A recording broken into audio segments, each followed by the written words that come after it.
YouTube, what's up? Back again for another daily fishing video here on Andrew Upshaw Fishing. Guys, today I want to talk to you about what happened to me last week. I was at an event called Scheels University. This is a particular event where Scheels, the store, brings in some of their top salesmen to learn more about fishing products. And I was there representing Lose and Strike King. And there was two reasons I was there. The first reason is I was supposed to teach these particular salesmen how to sell mock products and why a mock product like a mock rod and reel is so good and how it can be beneficial for their consumer. The other reason I was there was to take them fishing and show them how to use the products and hopefully catch some fish. Now, granted, let's be honest, guys. Taking people fishing is one thing. Giving me 2.5 hours total is a completely different thing. So we went fishing on Lake Ray Roberts, a lake that I'd never been to before. And from what I was told, we were just following up a big old cold front. That's what we deal with in Texas, especially this time of year. Water temps were 43 to 45, so they were really, really cold. And the fishing was hard. There's no bones about it. Fishing was tough. And I was there with Greg Bohannon, another one of our Strike King Lose guys, and we were supposed to go find some fish and catch some fish. Well, the one cool thing about these types of events is it makes me do things that I typically would not do. And what I mean by that is I had to throw baits that were only Strike King in all situations. Now, as a professional angler, as an angler that fishes a ton of tournaments all over the country, I can be the first to tell you that I don't use just every single thing Strike King makes every single day. And any pro out there that tells you that is lying to you. That's no bones about it. If they are telling you, man, I only use this product and that's it, they're lying to you. I'm just point blank telling you.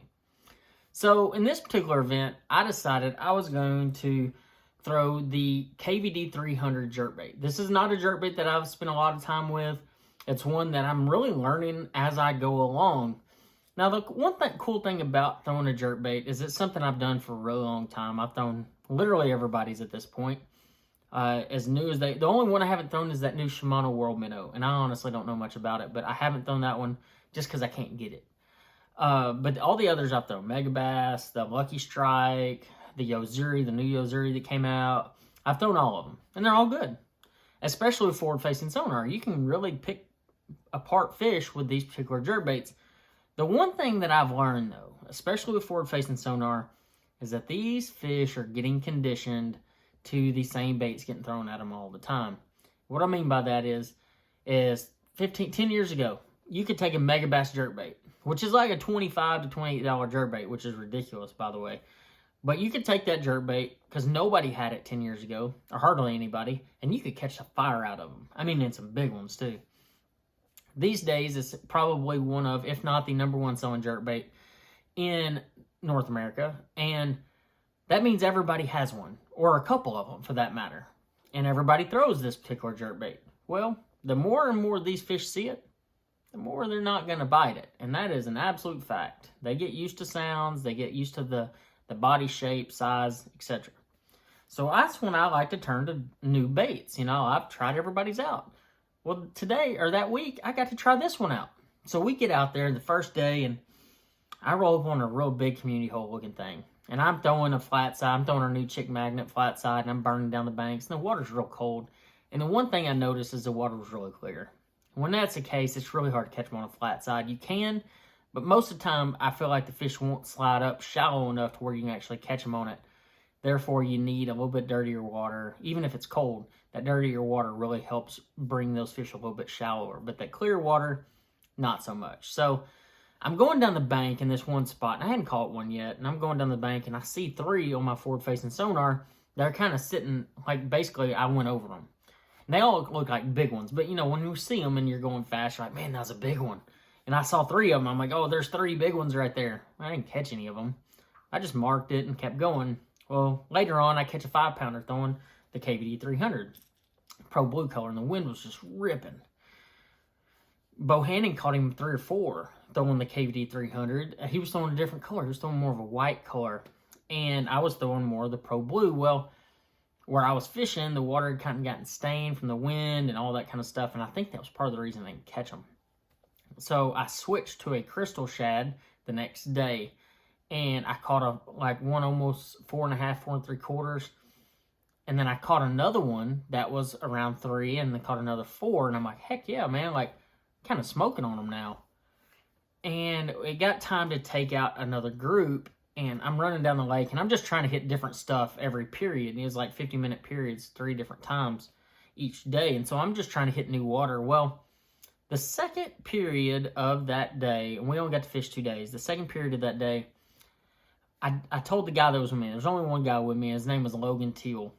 And I was like, man, like, we need to go fish this one channel swing bank. I fished it yesterday, but I think I went over the fish. You know, I was like, I marked 2 or 3 right here in this one little area on my forward-facing sonar, and I think they were big ones.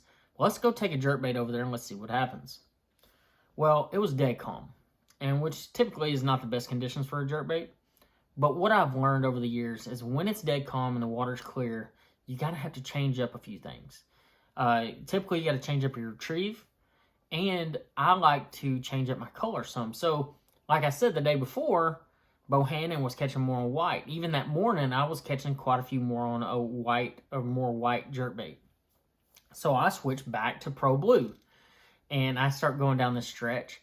And the thing that I changed up, you know, we were able to fish it fairly quickly, you know, 1 second, 2 second pauses. Well, I get to this one little stretch where these big ones were, and I take this jerkbait and I'm jerking it down, and I catch a 7-pounder, a 729 actually. And I mean, I let it sit for like 5 or 6 seconds between jerks. And I think that's really important, especially with that transparent jerkbait, especially on those calm days. And I catch this really big one, by far the biggest one that's been caught this week. And I'm like, all right, man. I told my guy, I told Logan, I said, hey, you need to pick up this other rod that I have here and throw this other jerkbait and make sure, and I was very adamant, I was like, make sure you leave a good pause between it. And it wasn't 5 casts later, Logan hooks his biggest bass he's ever caught, a 774. And, you know, within 5 minutes, we have a 774 and a 729. And I'm going to tell you, I caught a bunch, not a bunch, but I caught a handful of fish that week. And all of them kind of, you could reel in like a wet paper bag. They didn't pull very hard. They're cold. They're lethargic. That 774 that Logan caught was the feistiest, craziest fish that I'd seen caught in quite some time. I mean, it took him under the boat. It jumped. I mean, it was just nuts. That fish was nuts.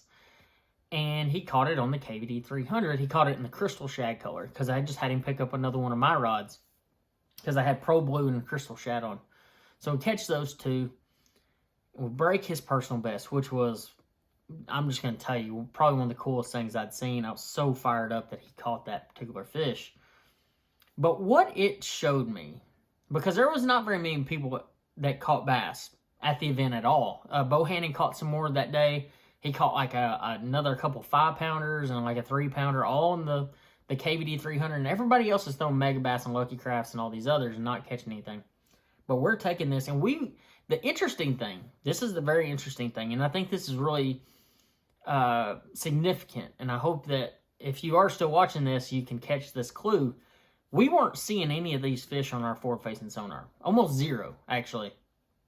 And I think that's a really important comment to make, is because I was just fishing the jerkbait. I was not seeing them and jerking it from them. It had nothing to do with that. These fish were so tucked to the bottom that you physically could not see them unless you were right over the top of them. And by then, if they're in 6, 7, 8, 9 foot of water, you're already spooking them. You had to stay back. And I think because of that low water temp and just the overall feel of the day, I mean, we're post-cold front a couple of days, those fish were so tucked to the bottom, you could not see them forward-facing sonar. So the average angler that goes through there with their live scope or active target or something like that aren't going to see these fish, and they're not going to catch them. They are not going to catch them. And it reminded me of the old school jerkbait days where you had to just pick the right banks, and you had to pay really close attention to structure and how the drop was and all that kind of stuff.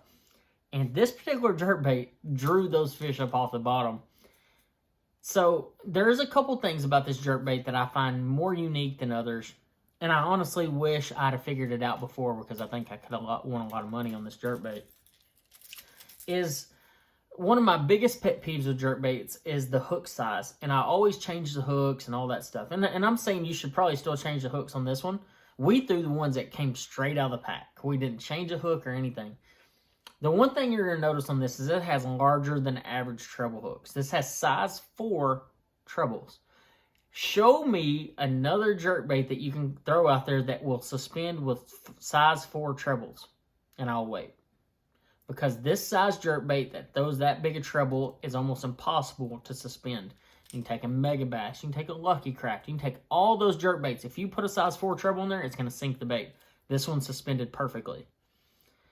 I think that's a humongous bonus, because the deal is those tiny hooks sometimes don't grab those fish like you want them to. You end up throwing them.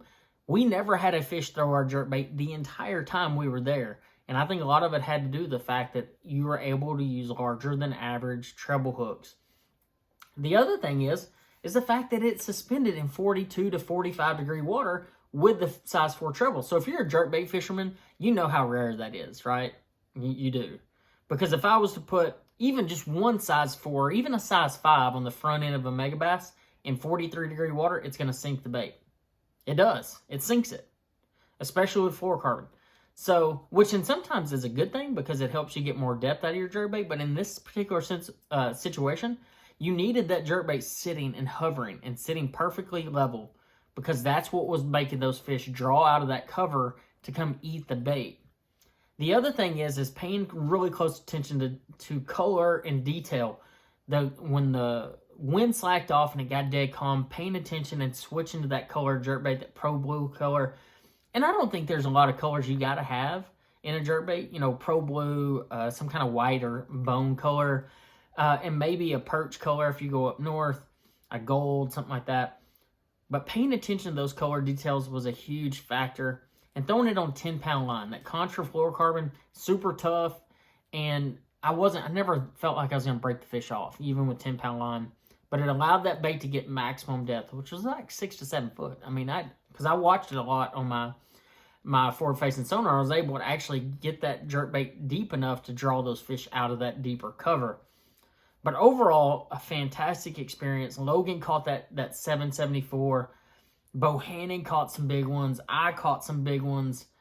It gave me a newfound respect for Lake Ray Roberts, and also showed me and gave me a clue about a bait that was just flying under the radar for me, and that I know for a fact that moving forward this year, it's going to make me a lot of money. But guys, I hope y'all enjoyed this video. I hope you enjoyed the live aspect of this retake, this account that I went through to find a bait that I have a superior amount of confidence in now. And maybe it will help you to figure out how to pick it up and go catch some bass on it. Guys, I hope y'all enjoyed this video, and I'll see you on the next one.